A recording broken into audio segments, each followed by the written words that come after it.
You know, in the video game world, we call Sony fanboys ponies. Does that apply to cameras? You guys are offended, aren't you?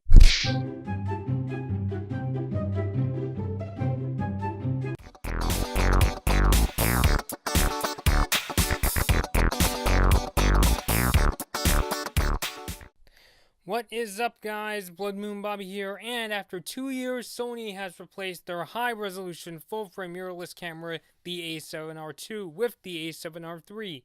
And before I get into that, I would just like to make a little apology to the ponies about my intro. Ah, shit, I said it again, didn't I? So, this is one explosive sounding camera. I'm sorry, Sony, I didn't mean to say that your camera is going to explode like a certain Samsung phone. I'm just saying the features sound rather explosive. So, if Sony wants to file a lawsuit, let's not talk about lawsuits. Let's talk about cameras because isn't that what my channel is for? So the A7R III, the one big feature that's actually going to be the same as the A7R II is that it has the same 42.4 megapixel full frame CMOS sensor, but you know it's still a ton the pixels. I mean, some would even say it's too many, but for those who like to take portraits and landscapes, this should be a godsend for you guys. I mean, 42 megapixels, that's still a medium format resolution in a full frame sensor, you know, and the sensor does not have an optical low pass filter in order to ensure sharper shots.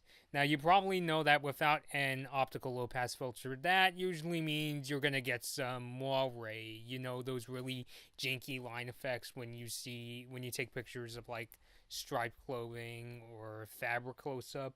But there's a feature Sony has to compensate for that, and it is called the pixel shift mode. At least I think Sony made this in order to compensate the Huawei. And what the pixel shift does is that it takes advantage of the camera's 5-axis optical image stabilization, and the sensor actually moves a bit. It takes 4 pictures, and the sensor moves ever so slightly, and it merges the pictures to make one that Sony says has more detail, and from what I can see in these sample shots, there isn't that much wall ray. So that's probably it too. Obviously, you're not going to want to use this mode for things like sports or any kind of action shooting. But for any kind of portrait or landscape, this could be a pretty interesting feature. Unless you're taking landscapes and there are clouds moving by, but in general, it should be pretty nice to have. So, moving on, the camera has, speaking of sports shooters, it actually has 10 frames per second continuous shooting with autofocus and auto exposure for up to 76 JPEG slash compressed RAW images or 28 compressed RAW images. The sensor of the A7R III, its ISO goes up to a normal range of 32,000, but it is extendable to 102,400. You probably don't want to shoot at that high in ISO. That's just spec sheet talk for saying, hey, this camera is good in low light.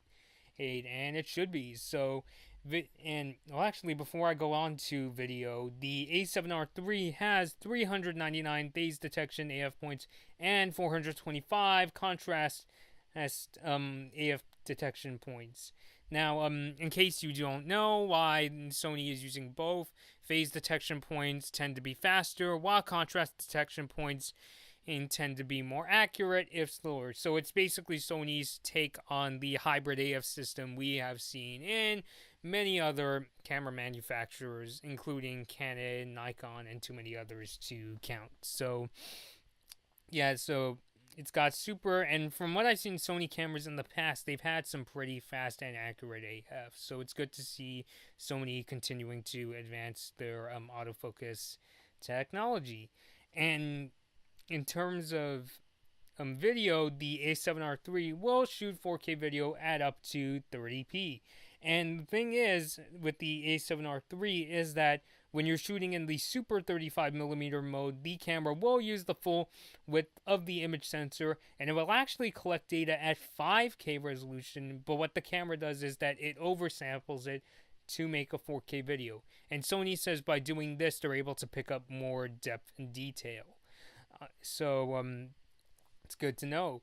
And in terms of video profiles, the A7R III has a new HLG profile that's hybrid log gamma, and this is supposed to support HDR workflows. So if you're, shooting video using that format, you should be able to get those video clips where the shadows aren't super dark and your highlights don't look, overblown or clipping. So you'll get more balanced exposures if you use that the HLG profile. And for slow-mo fans, the A7R III will shoot full HD at up to 120 frames per second at up to 100 megabits per second. So really a high-quality slow-mo video. In terms of video I/O, the A7R III has a clean HDMI output and a mic and headphone jack, so you'll get uncompressed video and also tools to help you out on the audio end. And a first for any camera, or at least a mirrorless camera of any kind, the A7R III has a USB-C 3.1 port, and which Sony, of course, claims will give you faster image transfers to a computer. So if you're shooting studio all day and you'll have your A7R III plugged into your computer using USB-C, USB-C 3.1, I should say, you should get faster transfers into a computer. I guess I'm a little surprised they didn't put a Thunderbolt 3 port for even faster bandwidth, but that would probably drive up the price of this $3,200 camera. And other features that the A7R III have include dual SD card slots, the same 3686K dot quad VGA OLED viewfinder that's in the Sony A9. And if you're looking at your LCD screen to look at your photos, the A7R III has a 3-inch touchscreen, a touch LCD screen, which I believe gives much more accurate color. And this screen has 1.44 million dots and Sony's white magic tech in order to improve visibility in the daylight. So so that pretty much does it for the Sony A7R III. A very impressive sounding camera, and I've tried using Sony's A7 series of mirrorless cameras, and they've been pretty good. So this is a pretty, Sony makes a pretty another compelling case for not getting a DSLR and instead going with their instead they're putting out a high-res mirrorless camera that has a ton of resolution, which, as somebody I've tried mirrorless cameras, I've liked them, but never owned one.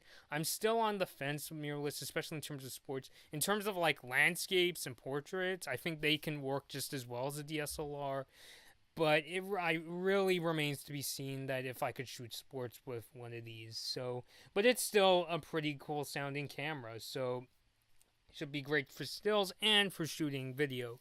So as I've mentioned before, the A7R III comes out, well, actually I've mentioned before that it will cost $3,200 and it will be out this November. So a pretty impressive sounding camera if you're looking for a mirrorless alternative and you don't have the dough to spend on a Leica full frame camera. Or if you just need something that shoots really good video too, this should do the job. So that's going to do it for me. This has been Blood Moon Bobby, and thanks for watching.